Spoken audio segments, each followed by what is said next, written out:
Hey guys, welcome back to another video. My name is Omega1, and today we're going to be talking about Dragon Ball Super episode 105. Yeah, it's episode 105.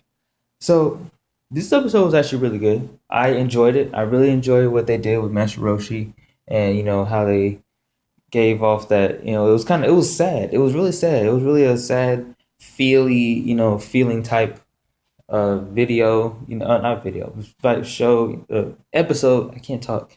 Type episode. It was really good. I liked it. It's really showed like, how Master Roshi is still a force. He can be a force to be reckoned with if he really tried hard enough. And he said, like he said in the episode, you know, Goku and Krillin surpassing their limits, and they taught him that he should surpass his limits since he's the one that taught them and all this stuff. It's really good, and it's been a little bit since I watched it, so kind of bear with me. So it's like the first thing that happened was, um, so Mr. Master Roshi was just walking around, he was walking kind of little, just watching everybody. He was just watching, hands behind his back like a badass. Just watching everybody how they fight and how he was looking at Magetta and he was seeing how they fight and all this stuff. It was really cool. I really enjoyed that. And showed that Master Roshi is not a he's not a head-on person like a lot of Saiyans are. They just go in fist first and just fight. Especially Goku. That's the whole thing about Goku. That's what he does.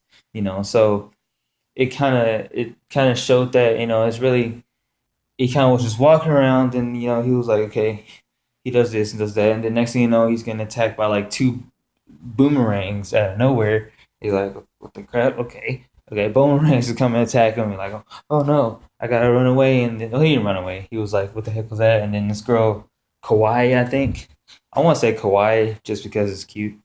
Well, that's what the definition for kawaii is, cute. So why not? So Kawaii just comes in. She's like, I'm going to defeat you, all this stuff, and she started like turning into Amy from Sonic and just brings a giant hammer on him, and then Rashiroshi is just too fast for her.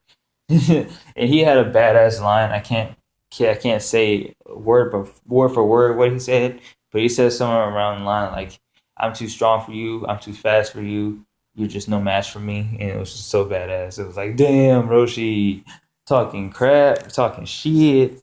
Anyway, so yeah, he was like, "I'm too good for you," and then she was like, "Okay, I can't deal with him with that, so I'm gonna have to use my seduction since he's an old man." And she did it. She was like, "I am the prettiest girl ever," and all this, that you know what that is, and it was different. Roshi was like, "Ooh, like, I was for sure I was gonna get upset if they made him go back into that so easily after him training so long." I was like, that was just useless if he just gonna go straight back into it. And I was kind of like that for a little bit because for a little bit he was actually like going all pervert and just like, oh my god, let me touch them tickle bitties. So it was. I didn't like that part, but that's just for them to lead up to him. He went down there and she almost hit him in the dick with the trident. He was like, "Oh crap!" and he kind of snapped out of it, and then he he literally pinched the. She tried to stab him again, and he pinched the tip of the trident, and he just broke it. Like that was nothing. Like, man, if you is that Universe 4? I think it's Universe 4. If Universe 4 characters can't fight Roshi, then they have a weak universe. I just have to say that now. Like if they can't beat Roshi, that's a problem. That's a problem for their universe. Roshi is probably one of the weakest ones there. But in this episode, it seemed like he was a lot stronger than he technically should be. But it's plot and all that stuff. But he broke it, and then I think he knocked her out. I was like, it was one. I was like, okay. And then the next one, he had to deal with this girl that was like, she really was into darkness and emo. I'm kidding. She's not. She wasn't emo. She said her world was always surrounded in darkness. She hates the light and all that cliche stuff. And then he was like, you know what? Fine. You seem like a demon. I'm gonna use it. I'm gonna use the demon wave on you. And he did. He pulled out a bottle. Now this this bottle is gonna cause a lot of controversy just because what happened was just, you know, everybody was like, "Oh my god, he brought a bottle out. That should be illegal." And Catella from got a instruction from Universe 4. He was like, "Yeah, that was that's illegal." And then Barris is like, "You know, no, it's not. You know, if your person can use talismans, then my person can use bottles." And then they went back and forth and all that stuff. And then Zeno comes down with a very scary looking face and like, "I like it. It's legal." I was like, "Oh, okay."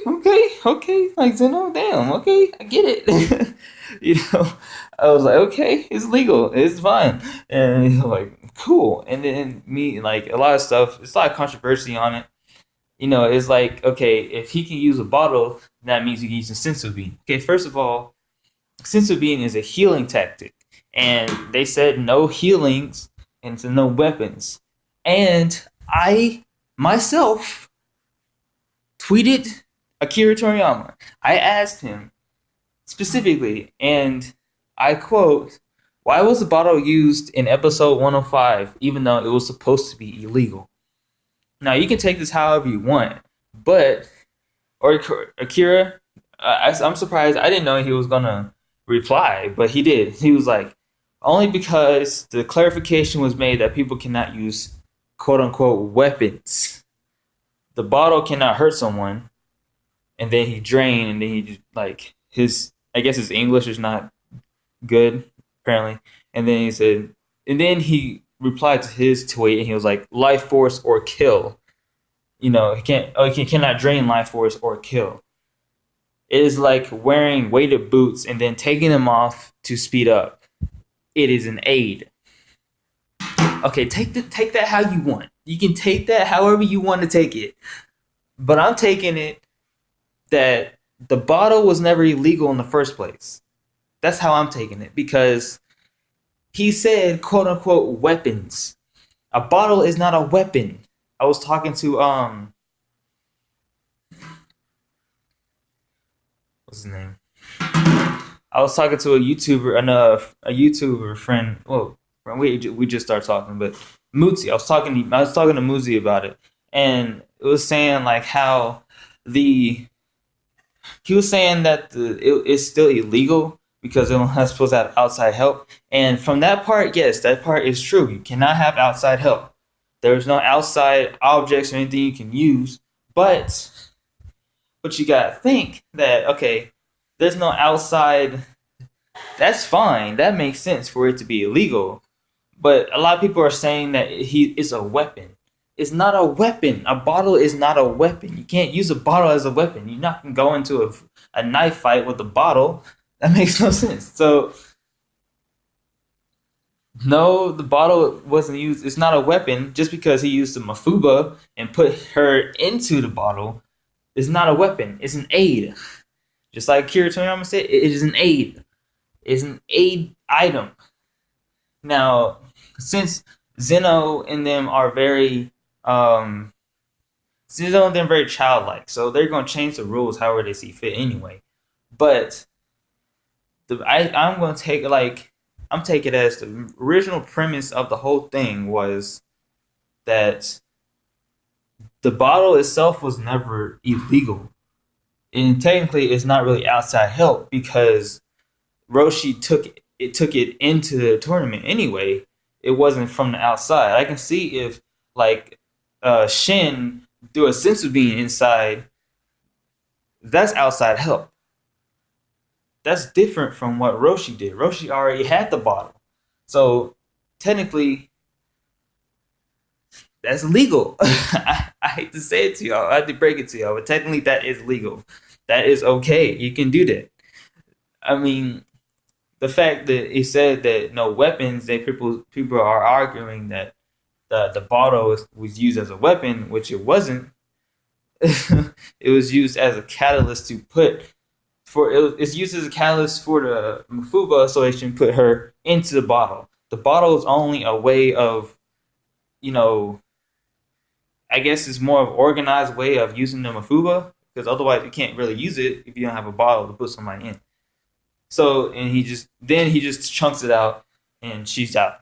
And then he fights moving on from the bottle thing, but then he fights Ganos and all that him, and then he dude turned into a freaking duck. I was like, okay, the dude went from looking badass to a duck. Wow, I understand the transformation from that. I didn't get that. I was like, okay, he's a duck now. I was like, okay. And then he said that he gets stronger every minute and every second. You know, and I was like, okay, that's pretty cool. That's an interesting fight. I would love to see Goku fight him, but he didn't. But it's still, I would love to see that. I would love to see that fight since Goku is pretty strong himself. You know, he learned to get stronger, and then Ganos over here just has a natural ability to just get stronger every time he fights. It's like that's kind of a cheat in a way if you think about it. Technically, he could, if that's true, and he has as much potential as I think he has the potential to be one of the strongest, just like Jiren. He could be as strong as Jiren if he kept fighting for however long he needs to fight. You know, he's not a cyborg, so he can't go for a long time. He's a regular organism, but you know, eventually he knocked him out with the last, let's say it was the strongest Kamehameha, but it's not really the strongest just because Goku's stronger than him, stronger than Roshi, and then but still that was probably Roshi's strongest, you know. So that's it's totally fine. A sad moment where Goku and Krillin were like, "Oh my God, Master Roshi, he should be he." I'm pretty sure I thought he was dead. I thought he was dead. I have to say I thought he was literally dead. I thought he was gone, and and then he came back to life. So okay, it's fine. They just go off into the distance, you know. So yeah, that's what happened. It was really good. I really enjoyed it. I give it like a solid 4 out of 5 stars. I don't usually don't do the stars, but I just felt like just doing it that time. But yeah, that was mine. Tell me how you thought about this episode. Tell me what you thought about it. Tell me if you liked it. You know, tell me your thoughts and everything, and down in the comments below. You know, if you have my social media, just that too. But you know, just you know, it was. Tell me what you thought when you think about the bottle. I want to start a conversation with this. Tell me what you think about the bottle. How if you think it's a weapon or not. Just give me your opinions on if the bottle was illegal or not. And yeah, and I just want to see what happens. You know, I want to. We should start this conversation because I like these conversations. There's no hate between the people arguing. It's just a regular conversation and see if the bottle was supposed to be legal or not. You know, we go into texting Toriyama, not texting, but I tweeted him and all that stuff. So you know, yeah, I really appreciate you guys watching for this long. Thank you guys so much for watching. And as always, I will see you in the next video. Peace.